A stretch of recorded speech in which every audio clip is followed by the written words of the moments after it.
Sure, you get in a team that is loyal to the vision of the company. And what I've discovered is that we have lots of businesses with disloyal people. And when I mean they are disloyal to the vision of the organization. For example, the organization says that our vision is to become number one in Africa. If you ask every single member of the team, do they really believe in that vision? Do they believe that you can actually become number one in Africa? Do they believe that with the inputs that they are making into your business can become number one? So look for loyal people. And this is where the leadership has a huge responsibility, because leadership must ensure that it is consistently painting the picture so clearly that it becomes easy for people to be loyal to that vision.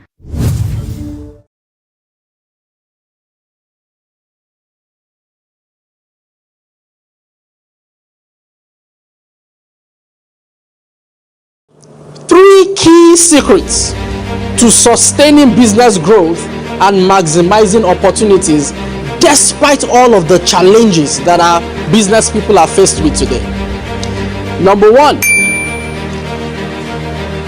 business people must have what I call a clear strategy. And I'm going to explain what that means. Clear strategy.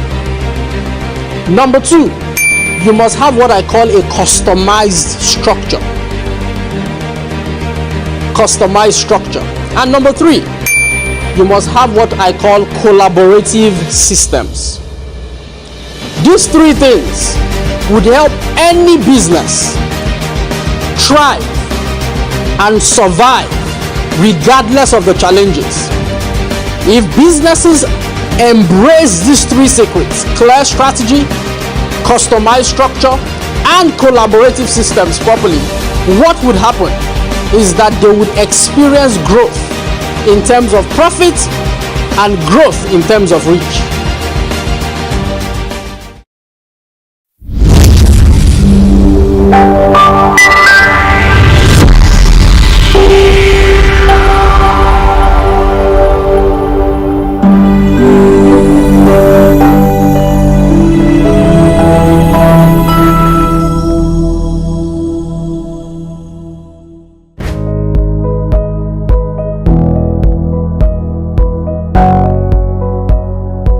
Winning in the marketplace means, making impact as a business. All right. It means being profitable. Of course, it means dominating the market, leading the market, shaping the market. Winning is something that you can practically sit down and create. So winning outcomes are created regardless of what vision your business has. Whether you want to become the best IT company globally, it is possible. That's the first thing I want to tell you. It is possible, but you need a team to be able to achieve that. So if you're putting together a team, it means that as the leader, one of the things you should focus on is how well the team will be able to understand each other on time. You don't bring people together and just expect they will all flow, they will all be good. It doesn't work like that. Each team member must be individuals who behave in a way that is in alignment with how you want to behave in this business or your organization. As a matter of fact, no matter how talented or skilled the person is, if the person is out of alignment with the behaviors, with the values of that organization, I think you should let the person go, or you shouldn't hire the person. Hire people who would come and make a contribution to the business in such a way that the business or the organization will be able to move in the direction of the vision of that business. The truth is this: you can teach skill, you might not be able to teach behaviors.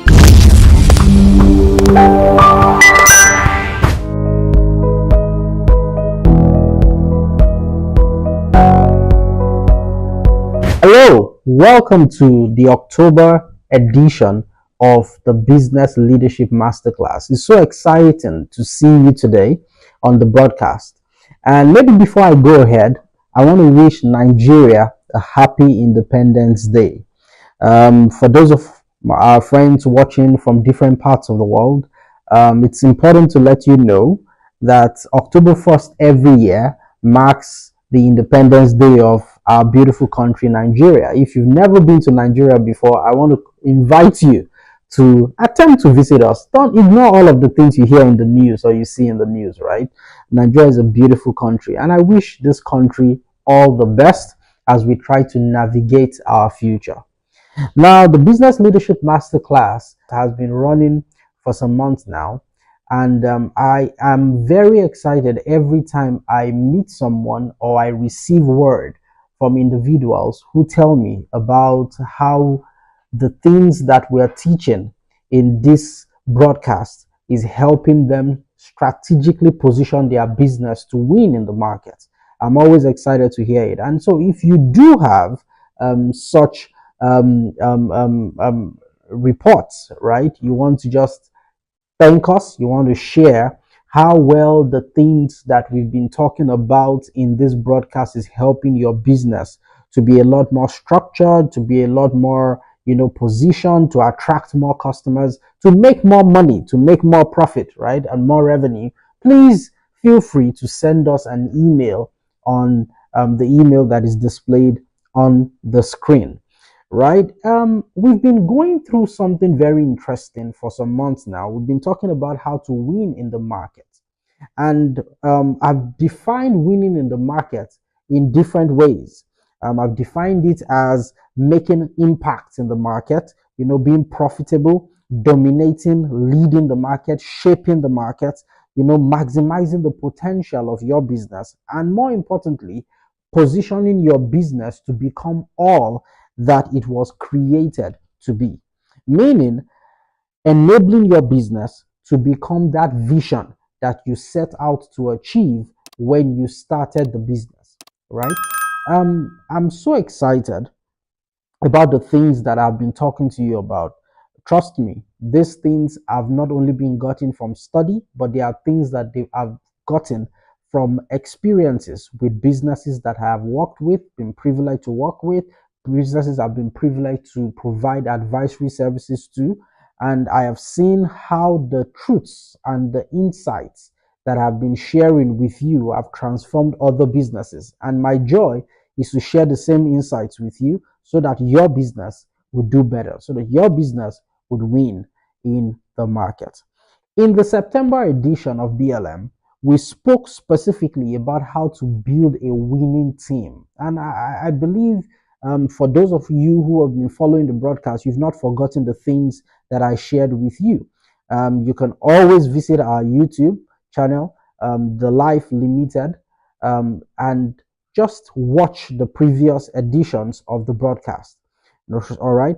Now, I spoke about building winning teams, and I spoke about that in respect to a number of things. I spoke about it in respect to the fact that I had initially said that there are three things that are required of every business if they want to win in the market. Number one, strategic planning. Number two, strong strategic execution. And number three, maintaining a focus on customer needs. Okay, let your customers give you direction around where they want to go. All right, you cannot stay stuck in the past and become past like some businesses have been, because they just believed very strongly that what they were selling was what they wanted to sell. When customer needs started changing, they refused to change and to transition with the customer needs, right? And they stayed stuck in the past until their business became obsolete. You can't do that, right? You must always be listening to your customers and ensure that you're adapting your business to the needs of the customer per time. I had also said that there are 6 very important questions that you would need to answer to be able to effectively execute strategically, right? Number one was, are you structured to win? So in one of the episodes of the Business Leadership Masterclass, I spoke about structure, how to structure your business to win. The second question is, do you have the right processes in place? So I also spoke about how to put in the right processes in your business and the kinds of processes you should look out for. Number 3, what is the quality of your team, right? Hence, last month, I spoke to us about how to build a winning team. Number 4 question that I believe every business owner or person who is running or leading a business needs to ask themselves to be able to effectively position that business to execute would be to answer the question, is your corporate culture enabling your definition of winning? Right? Is your corporate culture enabling your definition of winning? Hence, we'll begin to explore the subject of how to build an effective and enabling corporate culture. And that's what we're going to talk about today. I'll just mention the last two questions for the sake of reference. Number 5, how do you measure performance? We'll deal with that next month. And number 6, is your business designed to enable continuous improvement? We'll deal with that in the month of December. Okay, having mentioned that, let's dive in to today's topic: how to create an enabling corporate culture. How to create an enabling corporate culture. Before I go into the definitions and teaching you the how around corporate culture, I want to just read to us a few statistics. From a survey that was conducted, it was discovered that 94% of business owners believe that company culture is key to the organization's growth. And 88% of job seekers believe that an employer's company culture is important to their career growth. Meaning, when employees are looking for a job, right, one of the things they are looking out for is the corporate culture of your business. Now, as someone who's done extensive work in the HR space, I can tell you for free that when we sit in interviews and you ask, toward the end of the interviews, there's always a typical part where you would typically ask the candidates, potential candidates, say, do you have any questions for me? And I can tell you about 99.9% of the time, the candidates are always asking, how is the culture in your organization? How is it? Because corporate culture is extremely important. And do you know that 202% higher productivity has been recorded in companies with engaged workers compared to companies with demotivated workers, of which the corporate culture plays a very critical role.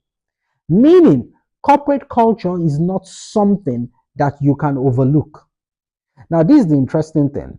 The interesting thing is that 80% of employees consider company culture an important aspect of the company that they work for. Meaning, 80% of employees will quit today if they have an option to a negative corporate culture that exists in the organizations they work for. So if the corporate culture of your organization is terrible, right? I can assure you, your employees are looking for another job. They might never have told you that before, but I can assure you, no matter how loyal they look or they seem to be, they are looking for another job. Because everyone wants to be treated with respect, everyone wants to be treated with dignity, and everyone wants to work in a place where the environment is enabling and not, disempowering, as it were. Now, 55% of employees think they work in a company that has a good organizational culture. Now, this is dangerous because if 55% of individuals think they work in a company that has a good corporate culture, it means all that another organization or another business needs to do to poach them is to present something better to them. That's what it means. And, when 12 different firms, right, with performance enhancing cultures, were surveyed, what they discovered is that there was a 682% rise in revenue, there was a 282% rise in employment, there was a 901% rise in stock prices, and there was a 756% rise in net income. What are we trying to say? In summary, your corporate culture is extremely important. If it's something you've not really thought about, I think you should start to think about it today. Now, a firm in the US called McKinsey & Co. It's one of the firms known globally for strategy development, strategy implementation, strategy execution. They're a very renowned firm. They came up with a framework. They called it the 7S framework, right? Some of us might know this framework I'm talking about. And if you Google it, you'll see the framework everywhere. And the 7S are strategy, structure, systems, style, staff, skill, and shared values. Now, when they drew these 7 7S framework. Right in the middle, McKinsey were smart enough, even though they are a firm that is focused on strategy, but they were smart enough to put in the middle shared values and connecting every other S to this shared values that was positioned in the center. Why? Because it takes the right kind of culture to make strategy work, to make structure work, to make systems work, to make style work, to make your employees engaged, and to make skill, something of priority to any organization. Hence, culture is very key. Even when you look at the 7S, there are some of those S elements that were referred to as the hard elements, i.e., strategy, structure, systems. They are the hard elements, right? But they now said, they are the softer elements, the skill, staff, shared values, and your corporate culture. They are your softer elements. And McKinsey said that the softer elements enable the hard elements to work. And the interesting part, this is the interesting part. I've discovered that you can go to a business school and they'll teach you about strategy. They'll teach you about strategy formulation. They'll teach you about strategy, design. Then they'll teach you about, strategy implementation, teach you about strategy evaluation. But do you know that there is really no school, I've not heard of any MBA that teaches you, this is how to implement culture. This is how to develop culture. People don't really talk to you. They just mention it. But to go in depth into the culture conversation is very scarce. So it tells us that culture is extremely critical. However, I believe there are not enough individuals talking about the importance and the how of corporate culture. And that's why we at Life, one of the key things that we provide advisory solutions on is corporate culture reengineering. That is very key because we see it as a critical part of the success of any organization. Peter Drucker was the one who said, and it's a very popular saying, he said, culture eats strategy for breakfast. And I agree. As a matter of fact, other people have gone ahead to say culture is strategy for breakfast, lunch, and dinner. No matter the performance, the growth, the changes, the execution, the innovation that you're looking to implement with the wrong culture, I can assure you all of those things, the effectiveness of all those things will be eroded. So corporate culture is a very, very important subject to be discussed. And more importantly, it's a very important subject to know how to build the right kind, the enabling culture within your business. I give you an example. A company by the name Enron was an American energy, commodities, and services company based in Houston, Texas. Massive company, one of the biggest in the world. At the time, in the year 2000, they had about 20,600 employees. However, that company collapsed because of the toxic corporate culture of arrogance, greed, and fear, which it encouraged within its business.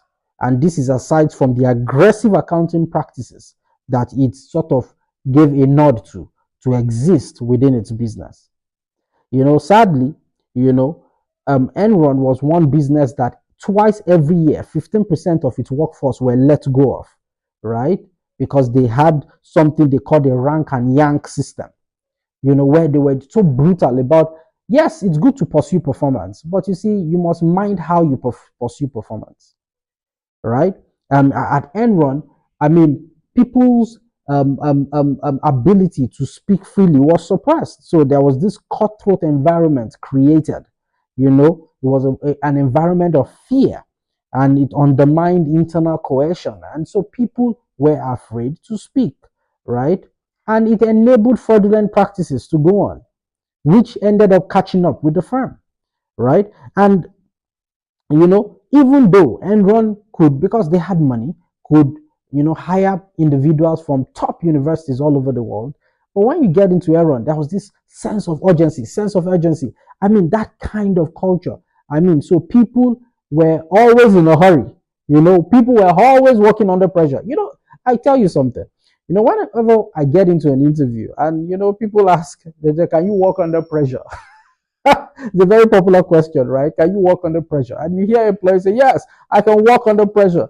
Sometimes I look at them, I say, guy, you're saying the wrong thing, right? I understand what they mean. They are saying, can you work in a fast-paced environment? Yes, you can. But you see, the goal of every organization is to infuse wellness into whatever pressure exists their business creates, infuse wellness into it. Make sure that people can walk, normally, right? Walking under pressure is not the norm. Trust me, it's not the norm.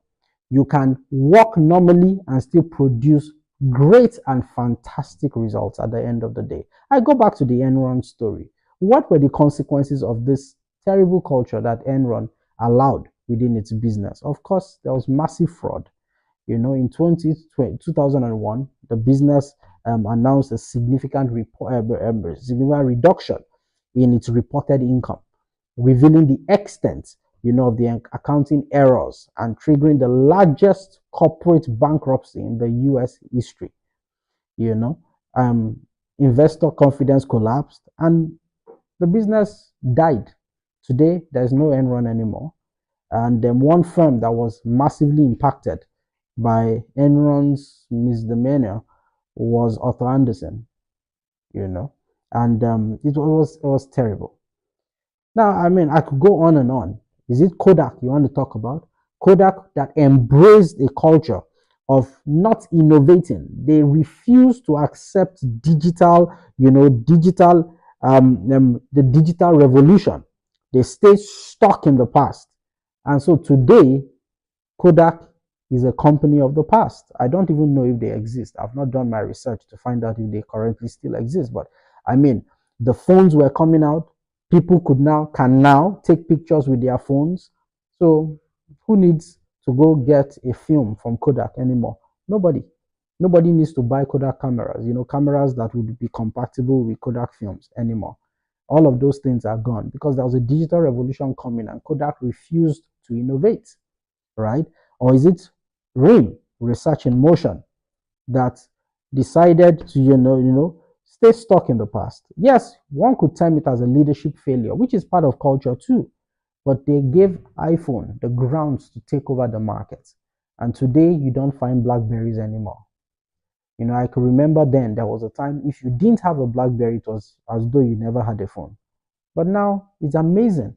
It's amazing. My children, right? If I ask my children today, do you know what a Blackberry is? They don't even know what you're talking about. So it's amazing. There was a time we couldn't live without a Blackberry in the world.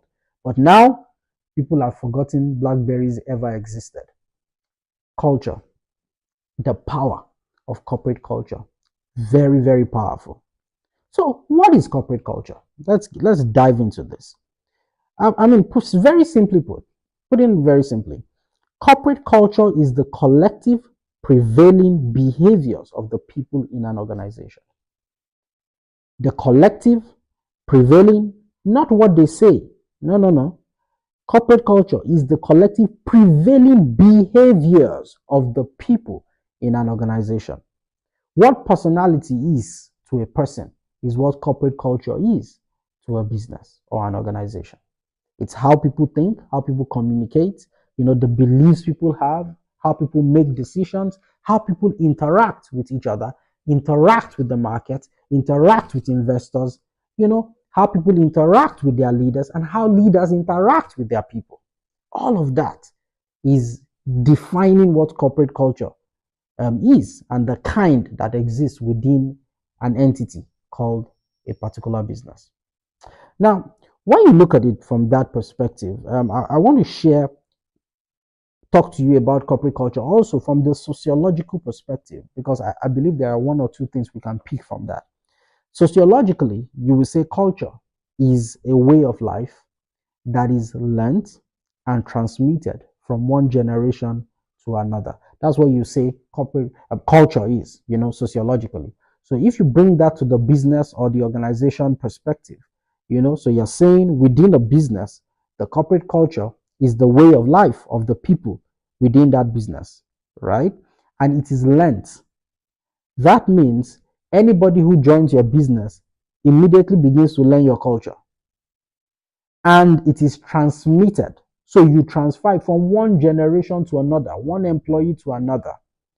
So listen, if you currently run a business or are in a business or you are starting a business at the beginning phase of a business, and you can already see the way you behave to the people behave, the employees within your business behave to each other, all of those things, don't assume that it will get better with time.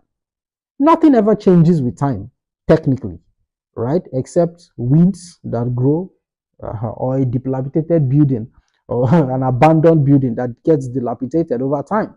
But things do not really change. It is truth, insight, actions that really change things. Okay? So if you see a kind of culture that you do not want to encourage within your business, don't leave it and assume that it will disappear, because that culture will be transmitted from one generation to another. And trust me, it grows as it gets perpetuated. Now, there was a very interesting story that I read of when I was in the university. It's called, the two feral girls from Midnapore in Bengal, Amala and Kamala. Those are their names. Now, it's a story that was told by a British author, I think. And when I read it, and it's online, right? You can just Google it, Amala and Kamala, right? The two feral girls, or they also call them the wolf children of Midnapore, right? Bengal. The two children that were born, and no one knows what really happened to their parents, but the children ended up growing up with wolves. The wolves by the time they were found, they discovered the children could not walk on their two legs. They were walking on their fours. They were walking on their four limbs, their legs and their hands. They were walking like the foxes would walk. They couldn't communicate in any language. They knew the language of the wolves because the wolves had taught them, they had socialized them on how to behave, right? It was not the children's fault, but it was the way they were brought up. Same way an employee joins a business today, the behaviors of those around him or her begins to influence how they begin to behave, right? And you will see that that is the same kind of behavior they'll be training and teaching other employees that are joining the business. If they have very strong principles, yes, they might not do all the negative things, but there are certain parts of the culture that would rub off on them. Okay? So it's extremely important, and which is what I'm trying to say with all of this, that you have to be deliberate and intentional about creating the right kind of culture within your organization. And when you look at culture vis-a-vis strategy, while strategy would define what you are trying to do, culture would define how you're going to do it, the behaviors that would guide and that would help you to achieve what you want to achieve. And so most performance appraisal systems in the world, especially when you're using manage member objectives, you will talk about your what and your how, right? Your how is how you behave. So it's not enough. Your what can be, for example, get $10 million. Now that is what you want to achieve and you can pursue it. But how are you going to get that $10 million? Are you going to trample on people? Are you going to curse at people? Are you going to be brutal to people? Are you going to be, to discard relationships, kill relationships, all of because you want to achieve 10,000. At the end of the day, you might achieve your goal of getting $10,000, but the question will be, how did you achieve it? How many soldiers did you leave slain on the way in achieving your $10 million target? Now, there are 6 elements of culture that every organization needs to look at. 6 elements. Number 1, beliefs. Or what do I mean? The beliefs of the people within that business. The beliefs of the people within that business. What do the people in the business really believe about? So you say, oh, we're going to do, this is our goal for the year. Do the people in the business believe that anything that is thrown at them, they can achieve it? Or the people in the business believe that, well, it's just another target. If we don't achieve it, we'll be fine. What do the people really believe? When you say, oh, we are people of integrity, do the people in the business really believe we are people of integrity? Or, we cut corners sometimes, but yeah, we just say we are people of integrity. What do they really believe? That is the first part. So you want to build an enabling culture. Those are the things you begin to look at. How do I shape the beliefs of my people? What kinds of beliefs do I want to encourage in this business? Number two, the norms and the values of that business. Norms, that's the second element of culture. The norms and the values. What do we mean? And I say this from the perspective that your values, your core values, should not be on a poster somewhere in the office or on your website. Whenever I've had the opportunity to do some consulting work for clients, one of the first things I always ask them, right, is, so what's your vision? What's your mission? What are your core values? And sometimes I've sat in rooms where the employees, sadly, in some cases, even the leaders of the business, they do not even know what the core values are. Or people have a list of core values. They have about 10 what they've called core values, 10 of them. So they can't even remember which one. So I think it's innovation. Is it innovation? Yeah, okay, yeah. That means it's not something they've committed to memory. If they've not committed it to memory, then trust me, they are not living those values. Because your values should be your compass, should guide you every single day. Every single action, every single transaction should be reflective of your values. So your norms and your values. And number three, your laws and sanctions. Laws and sanctions. What do we mean? The disciplinary process in place in your business. What is consequence management like in your business? Do people do things and get away with it? Do people just talk to people anyhow and it's fine, it's okay? What's the consequence? Some people are the untouchables, right? Because they are close friends to the MD of the company. You see, if you make those kinds of behaviors normal within your business, it's a problem. Because what you're saying is that you do not only endorse that kind of behavior, but you're saying that this is the kind of behavior you want to continue to see in your business. All right. Number four, what kind of technology do you employ in your business? And this is what I mean. And so when I say technology, let's not go as high as AI, machine learning and the likes. No, technology simply means how do we do things in our organizations to achieve results better, faster, and cheaper. That's what technology is, right? So how do we do things? There was a time in the agrarian age where when farmers went out to farm, they would use a hoe, or they would use cutlass, they would use, that was a time. But with improvements in technology, there is now mechanized farming. You see it. So it's achieving something faster, better, easier, right? And that's technology. So what is the mentality of your business around technology? Do they look at a process and believe, this is how it has been, it will never change? And I believe most of us might have heard such things in our businesses where people say, oh no, this is how we've been doing it. Somebody is trying to introduce a new way that might make things even shorter and faster. To the point, say, no, this is how we've been doing it. And people are ready to fight that person to a standstill. When really, you can change it.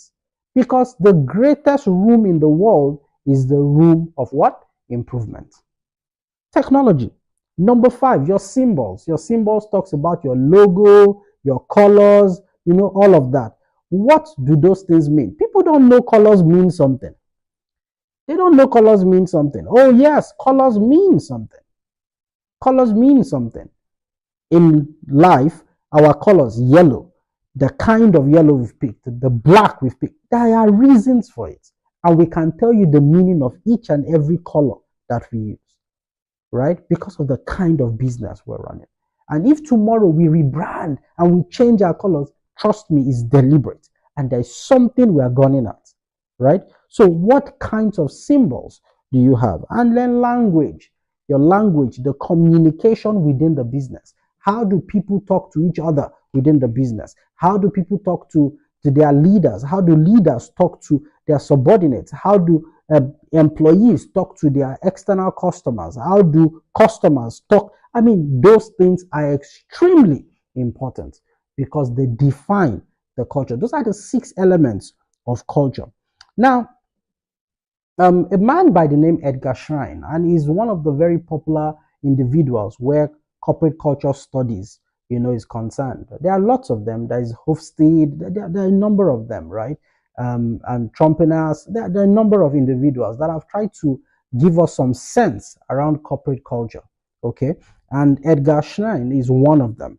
And one of the things he came up with is what you call the culture pyramid. You will see it on your screen right now. Now, what does the culture pyramid say? The sense of the culture pyramid says that, when you is like an iceberg, right? So when you look at culture and you look at corporate culture, there are things that are artifacts. Artifacts are things that we can all see. So you see the color, you see the logo, you see the structure, you see the kind of building, you see, those are things you can see. And all those things define culture. However, there are other things called espoused values, right? Which are the values, the rationalizations around those things that people can see. Okay? But there are some things that are driving both your espoused values and your artifacts. They are called underlying assumptions. These are the beliefs. Underlying assumptions. The underlying assumptions. A lot of times, people ignore the underlying assumptions. The underlying assumptions are the powerful ones. As a matter of fact, if you go look at another thought, it's called the culture iceberg. And I'm sure you see that on the screen right now. The culture iceberg shows it in a better way, right? So above, you have the surface culture. You see the artifacts. What you can see certain things, right? You get into a place, they talk about the smell of the place, right? But there is the deep culture, that part that people don't see. Now, if you typically encounter an iceberg, in the ocean, you will see, and that's why they said the tip of an iceberg. You can see the ice is very not so big on top, right? But when you go under, you'll be amazed at how massive that iceberg is. So the underlying assumptions are so powerful that they drive the things above. So you want to change certain things above. You see that people in your organization are working in silos. People in the organization are not relating in a particular.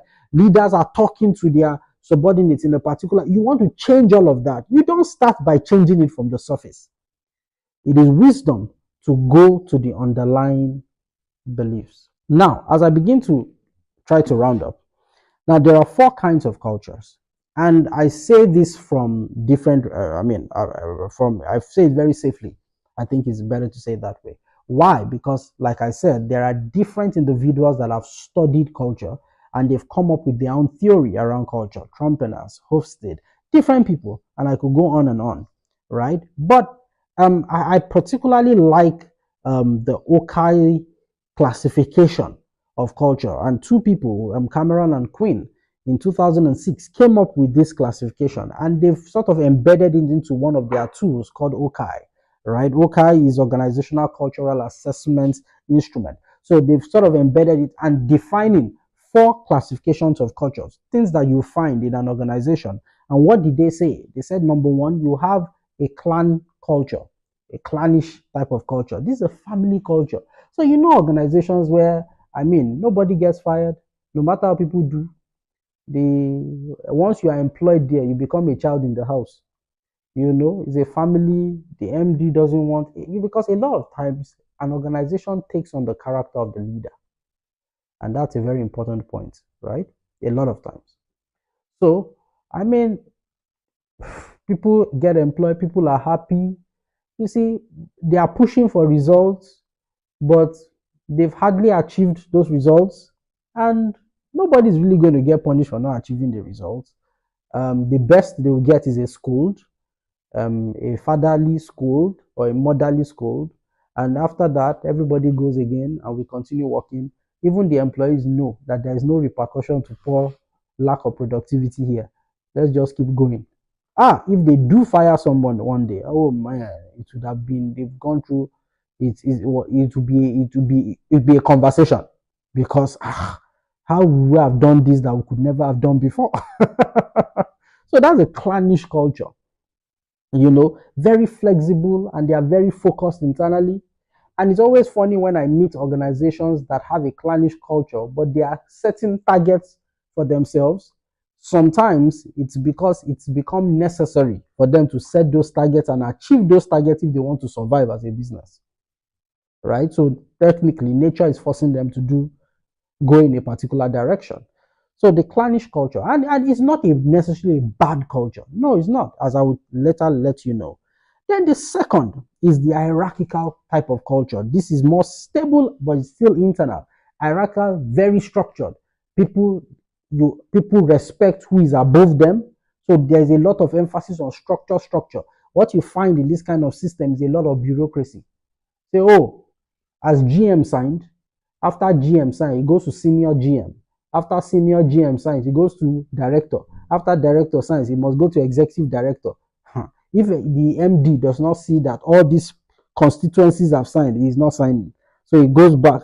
Very structured place.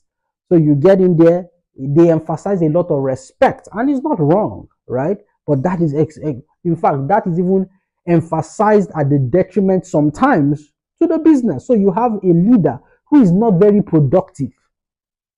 And it's obvious this person is not achieving the results, but nobody can talk to this person because why? He's a director. So we all keep quiet and we keep managing the issues like that. And sometimes blaming the younger ones for the poor leadership abilities of the director. So hierarchical system.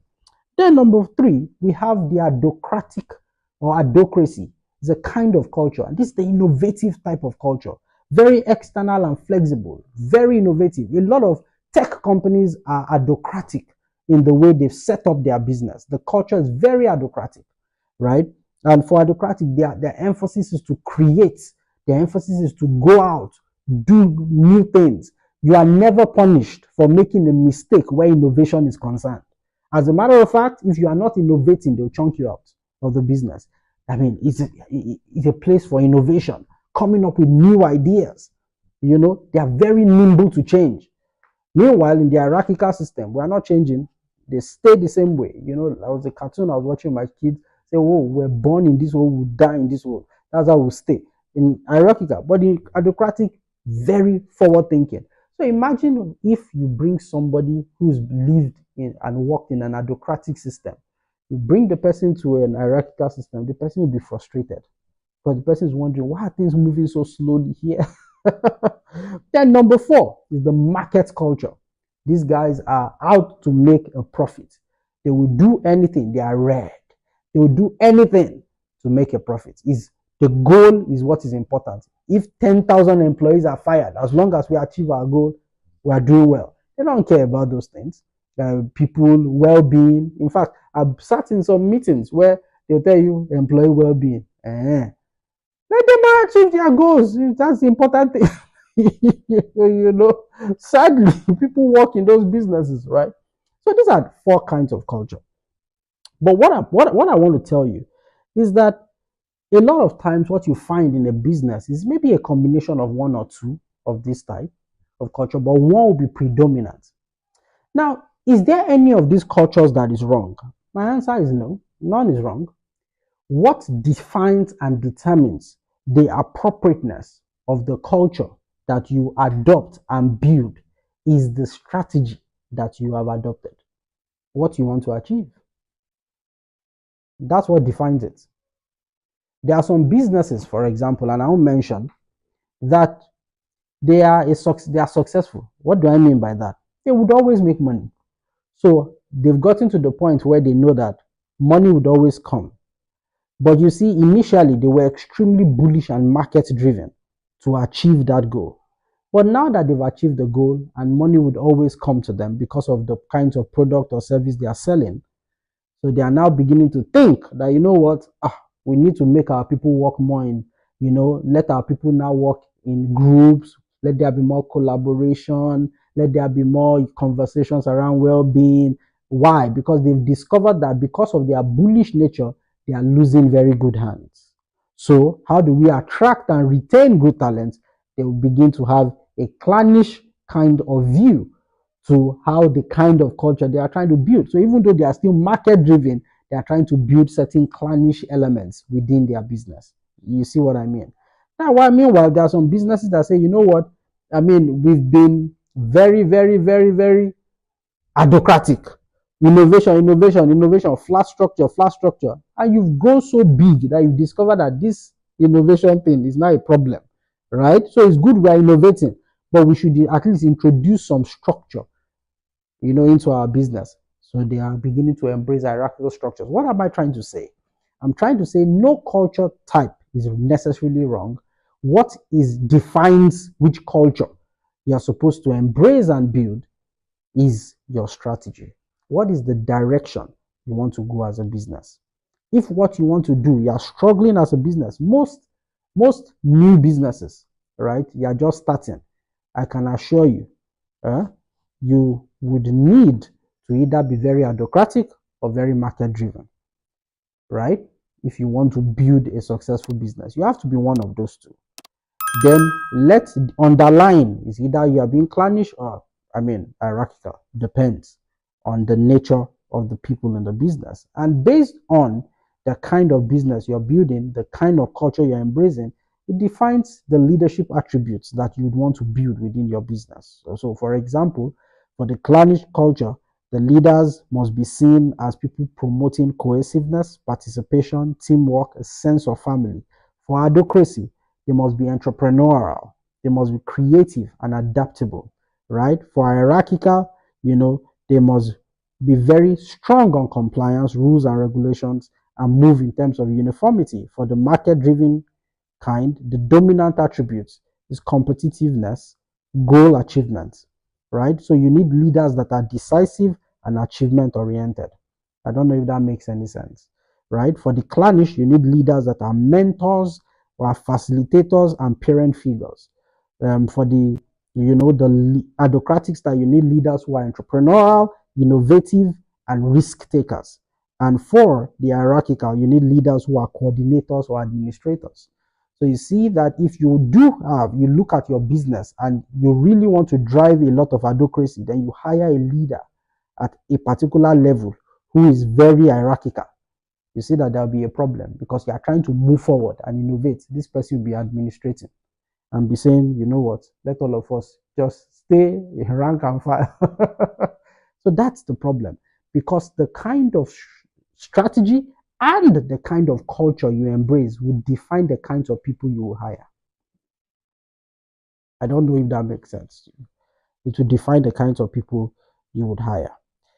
As I conclude, what are the key elements, aside from, when you look at the 6 elements, right, and you want to build beliefs, norms, values, and all of that, what are the key things? Number one, I think you need to have a clear and compelling purpose and values that all employees can connect with. That is where it starts from. Clear and compelling purpose and values that everyone can remember and connect with. If it means shortening, some people's mission statement is a foolscap sheet of paper. You can't do that. See, you have to make it such that people can remember, people can connect with it, and people can run. Okay? And your values, make them 5, 6, 4, 3, 4, 5. For example, at Life, our core values, 3. We say think big, B-I-G. Simple. Every employee, we all know it. We run with it. It defines how we behave. Okay? Number 2, it is very important that an approach to diversity and inclusion that is aligned to your business strategy is adopted. What am I trying to say? No matter what kind of culture you're building, make sure that that culture strengthens an alignment to your business strategy. Okay? It strengthens an alignment to your business strategy. It helps you connect your people to your business strategy, enables your organization to achieve your business strategy. And then number 3, an employee value proposition, okay, that sets out your cultural goals and expectations. That's the third, right? You have to have a strong employee value proposition. What am I trying to say? An EVP. What am I trying to say? So after you've defined your values and your purpose and it's clear and you see that there's alignment with your business strategy, then the third thing you're doing is that you're crafting all of these and communicating it well to people outside and people within your business. Okay? And you must have a behavioral framework that reinforces your strategy. What am I trying to say? Your values must be embedded in your performance management system. You cannot not measure that people are behaving in a certain way or not behaving in a particular way and rewarding those who behave in that particular way, because that is the only way to strengthen a particular kind of behavior. Your policies must speak to the kinds of behaviors you want to reinforce within your business. And then the last, you must have inspiring and authentic leaders who are role models. As the leader or as leaders, make sure you live those values. Live the kind of culture that you want the organization to live. That's it. Because people follow by example. People watch what you do more than what you say, especially in this part of the world. And wherever you are globally, we all know that to be true. People are more interested in your behaviors than what you're saying. Okay? As I conclude, here are some reminders on the importance of corporate culture. Someone said, and I want to quote, the person says, company culture is the backbone of any successful organization. And I agree. Someone else says, corporate culture is the only sustainable competitive advantage that is completely within the control of the entrepreneur. Develop a strong corporate culture first and foremost, because your corporate culture is also part of your competitive advantage. People can copy your technology, people can poach your staff, people can do all manner, they can copy your strategy, but one thing that is very difficult to copy is your corporate culture, right? So it's a competitive advantage, that's what I'm saying. Someone else said, I used to believe that culture was soft and had little bearing on our bottom line. What I believe today is that our culture has everything to do with our bottom line, now and into the future. Yeah, and this is a very important one, because a lot of times people think, oh, strategy is what's important, ignore culture. Because strategy has a direct impact on our bottom line, on our profits, our revenue. But you see, the truth is that your culture has an impact on your bottom line. As a matter of fact, I even think your culture has a stronger impact on your bottom line. Yes, I do. From experience, I do. Because if you have individuals with the right behavior, the right passions, the right actions within your business, what happens is that even if they are all moving in the wrong direction, the moment that you realize that they are moving in the wrong direction and you can point them in the right direction, everybody moves in that right direction. There's unity in movement. And trust me, there is nothing as powerful as collaboration. Someone else said, you can have all the right strategies in the world. If you don't have the right culture, you are dead. I agree. Someone else said, if you get the culture right, most of the other stuff will just take care of itself. And the last but not the least quote that I would want to share with you is one that someone said, treat employees like they make a difference, and they will. Absolutely. Absolutely. Absolutely. Corporate culture is one of the very critical elements to the success of any business. You want to win in the marketplace? Pay attention to your culture. If you want to have more corporate culture conversations around how to develop a winning corporate culture, how to test what culture you even have, and how to reinforce a particular kind of behavior within your business, right? You can have a conversation with us at Life. We're ready to work with you and help you, right? I want to really thank you for staying and listening to us on this broadcast today. I trust that the things that I have shared with you would further help your business to not only perform better, but to be positioned to win in the market. You can look at the screen for our social media handles. Follow us on all the social media handles on our YouTube. Subscribe to our YouTube channel, and so that you can know when we would have various updates, meetings, programs, broadcasts that are coming up. And 2026 is going to be an exciting year, I tell you. It's a very exciting year for us at Life. We're going to be coming to you in different ways that would really enhance you and really position you to become all that you were created to be. So for till I come your way again in the month of November, 1st of November, I want to say keep succeeding in your business, keep doing well, and keep practicing the things that you've heard us talk about. You can go to our YouTube channel and watch all the other previous episodes of this particular broadcast. And I'm sure that you will learn one or two things. And as you do, and you see progress in your business, I would like you to send us an email telling us the beautiful things that are happening with your business. It would help encourage somebody else. And more importantly, it would help to strengthen the wisdom that somebody else would have to be able to apply these things